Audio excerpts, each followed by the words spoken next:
Good evening. I am truly honored to be here with you tonight, and thank you to the Foundation for inviting me, and thank you all for sharing in this moment.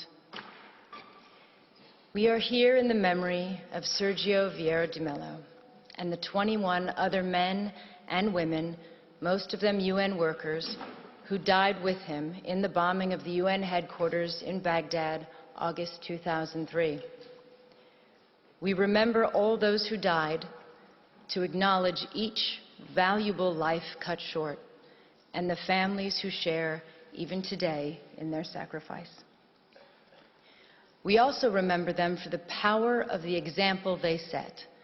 Brave individuals from 11 different countries working to help the Iraqi people at the direction of the United Nations Security Council and on behalf of all of us. This is sometimes forgotten, that in serving under the UN flag, they died in our names, as our representatives. And at their head, Sergio was a man of extraordinary grace and ability, as many who knew him will testify. A man who gave 30 years to the United Nations, rising from a field officer to High Commissioner for Human Rights and Special Representative to Iraq. From Bangladesh to Bosnia to South Sudan to East Timor, he spent the majority of his career in the field, working alongside people forced from their homes by war and assisting them with his skill as a diplomat and a negotiator. Perhaps the greatest testament to his contribution is how much his advice would be valued today. As the Syrian conflict enters its 7th year, as we live through the gravest refugee crisis since the founding of the United Nations, as 20 million people are on the brink of death from starvation in Yemen, Somalia, South Sudan, and Southeast Nigeria, I cannot imagine that there is anyone in the leadership of the United Nations who would not welcome the opportunity to consult Sergio or to send him into the field once more. He is truly missed. It is humbling for me to speak tonight in the presence of members of Sergio's family and his former colleagues. I never knew Sergio, but I have stood before the plaque in the place where he died. I felt profound sadness at the fact that the conflict in Iraq, the source of so much Iraqi suffering to this day, had claimed the lives of men and women whose only intention was to try to improve a desperate situation. But I also saw clearly the value and nobility of a life spent in service to others. Sergio was a man who never turned down an assignment, no matter how difficult and dangerous, or as others have put it, who handled one impossible task after another. He was a man, to borrow the words of Thomas Paine, whose country was the world, whose religion was to do good. He will always remain a hero and inspiration to all who follow in his footsteps. The UN's work did not end there, in the rubble of Canal House 14 years ago. Hundreds of UN staff have served and continue to serve in Iraq, as they do from Afghanistan to Somalia, because the task of building peace and security can never be abandoned, no matter how bleak the situation. My thoughts on Sergio's life and legacy derive from my 16 years with UNHCR, the agency he spent so much of his career serving and representing. But I also speak as a citizen from my country, the United States. I believe all of us who work with the UN preserve this duality. The United Nations is not a country. It is a place where we come together as nations and people to try to resolve our differences and to unite in common action. As a citizen, I find myself looking out on a global environment that seems more troubling and uncertain than any time in my lifetime. And I imagine many of you feel the same. We are grappling with a level of conflict and insecurity that seems to exceed our will and capabilities, with more refugees than ever before, with new wars erupting on top of existing conflicts, some already lasting decades. We see a rising tide of nationalism, masquerading as patriotism, and the reemergence of policies encouraging fear and hatred of others. We see some politicians elected partly on the basis of dismissing international institutions and agreements, as if our countries have not benefited from cooperation but actually been harmed by it. We hear some leaders talking as if some of our proudest achievements are in fact our biggest liabilities, whether it is the tradition of successfully integrating refugees into our societies or the institutions and treaties we have built rooted in law and human rights. We see nations that played a role, a proud role, in the founding of the International Criminal Court, withdrawing from it on the one hand, and on the other, we see arrest warrants for alleged war crimes issued but not implemented, and other crimes ignored altogether. We see a country like South Sudan, ushered by the international community into independence, and then largely abandoned, not by the UN agencies and NGOs, but effectively abandoned, without the massive support they need to make a success of sovereignty. And we see resolutions and laws on the protection of civilians and the use of chemical weapons, for instance, flouted repeatedly, and in some cases under the cover of Security Council vetoes, as in Syria. Many of these things are not new, but taken together and in the absence of strong international leadership, they are deeply worrying. When we consider this, all of this and more, as citizens, what is our answer? Do we, as some would encourage us to think, turn our backs on the world and hope that the storm will pass? Or do we strengthen our commitment to diplomacy and to the United Nations? I strongly believe there is only one choice, demanded by reason as well as by conscience, which is the hard work of diplomacy and negotiation and reform of the UN. This is not to say that in any way this is an easy road, and there are reasons for people to feel insecure today. The level of conflict and lack of solutions combined with the fear of terrorism, the reality that globalization has brought vast benefits to some and worsened the lot for others, the sense of disconnect between citizens and governments, or in some countries the lack of governance, the overall feeling that for all our gains in technology and connectedness, the less we are in control of forces shaping our lives.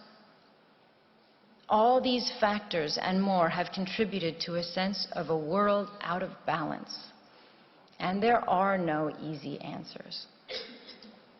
And despite the millions of people who have lifted themselves out of poverty in our lifetime, the difference between the lives of those of us born in wealthy, democratic societies and those born into slums and refugee camps in the world is a profound injustice. We see it, and we know it's wrong at a simple human level. That inequality is contributing to instability, conflict, and migration, as well as to the sense that the international system serves the few at the expense of the many. But again, what is our answer as citizens? Do we withdraw from the world where before we felt a responsibility to be part of the solutions? I am a proud American, and I am an internationalist. I believe anyone committed to human rights is. It means seeing the world with a sense of fairness and humility and recognizing our own humanity in the struggles of others. It stems from a love of one's country, but not at the expense of others. From patriotism, but not from narrow nationalism. It includes the view that success isn't being greater than others, but finding your place in a world where others succeed too. And that a strong nation, like a strong person, helps others to rise up and be independent. It is the spirit that made possible the creation of the UN. Out of the rubble and ruin and 60 million dead of World War II, so that even before the task of defeating Nazism was complete, that generation of wartime leaders was forging the UN. If governments and leaders are not keeping the flame of internationalism alive, then as citizens, we must. The challenge is how to restore that sense of balance and hopefulness in our countries, while not sacrificing all we have learned about the value and necessity of internationalism. Because a world in which we turn our back on our global responsibilities will be a world that produces greater insecurity, violence, and danger for us and for our children. This is not a clash between idealism and realism. It is the recognition that there is no shortcut to peace and security, no substitute for the long, painstaking effort to end conflicts, expand human rights, and strengthen the rule of law. We have to challenge the idea that the strongest leaders are those willing to dismiss human rights on the grounds of national interests. The strongest leaders are those who are capable of doing both. Having strong values and the will to act upon them doesn't weaken our borders or our militaries. It is their essential foundation. And none of this is to say that the UN is perfect, because of course we know it is not. I have never met a field officer who has not railed against the shortcomings, as I imagine Sergio did in his darkest moments. And he, like all of us, wanted a UN that was more decisive, less bureaucratic, and that lived up to its standards. But he never said it was pointless, and he never threw in the towel. The UN is an imperfect organization because we are imperfect. It is not separate from us. Our decisions, particularly those made by the Security Council, have played a part in creating the landscape that we are dealing with today. We should always remember why the UN was formed and what it is for, and take that responsibility very seriously. We have to recognize the damage we do when we undermine the UN or use it selectively or not at all, or when we rely on aid to do the job of diplomacy, or give the UN impossible tasks and then underfund it. For example, today, there is not a single humanitarian appeal anywhere in the world that is funded even by half of what is required. In fact, worse than that, appeals for countries on the brink of famine today are 17%, 7%, 5% funded, for example. And of course, emergency aid is not the long-term answer. No one prefers that kind of aid, not citizens of donor countries, not governments, not refugees. They do not want to be dependent. It would be far better to be able to invest all of our funds in infrastructure and schools and trade and enterprises. But let's be clear, emergency aid has to continue because many states cannot or will not protect the rights of citizens around the world. It is what we spend in countries where we have no diplomacy or our diplomacy is not working. And until we do better at preventing and reducing conflict, we are doomed to be in a cycle of having to help feed or shelter people when societies collapse. As another legendary UN leader who was also killed in the line of duty, Dag Hammarskjöld, said, "Everything will be all right." You know when? When people, just people, stop thinking of the United Nations as a weird Picasso abstraction and see it as a drawing they make themselves. The UN can only change if governments change their policies, and if we, as citizens, ask governments to do that. It is moving if you think about it. We are the future generations envisioned in the UN Charter. When our grandparents resolved to spare future generations the scourge of war, as written, they were thinking of us. But as well as dreaming for our safety, they also left us a responsibility. President Roosevelt, addressing the US Congress in January 1945, 6 months before the end of World War II, said this: "In the field of foreign policy, we promise to stand together with the United Nations, not for the war alone, but for the victory for which the war was fought." And he went on, "The firm foundation can be built and will be built, but the continuance and assurance of a living peace in the long run must be the work of the people themselves." So today we have to ask ourselves if we are living up to that mission. They gave us the start. What have we done with it? It is clear to me that we've made huge strides, but our agreements and institutions are only as strong as our will to uphold them. If we do not, for whatever reason, we bequeath a darker, more unstable world to all of those who come after us. It is not for this that previous generations shed blood and worked so hard on behalf of all of us. The memory of those who came before us holds us true to our ideals. Resting, unchanged in time, they remind us who we are and what we stand for. They give us hope to stay in the fight, as Sergio did until his last breath. 14 years since his death, there is a stronger need than ever before for us to stay true to the ideals and purposes of the United Nations. That is what I hope his memory holds for us today.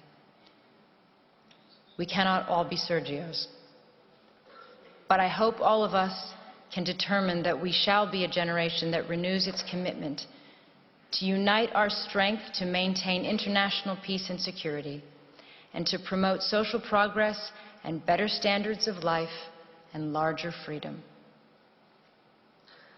But in the final analysis, if we do not, even if that level of vision eludes us, and we continue to simply manage rather than overcome our generation's challenges, we just have to keep working determinedly, patiently, and you can be certain that as you do, that you follow the example of one of the UN's finest sons, and that to do even a little of his good, to apply ourselves to the work he left unfinished in whatever way we can, is a worthy task for all of us.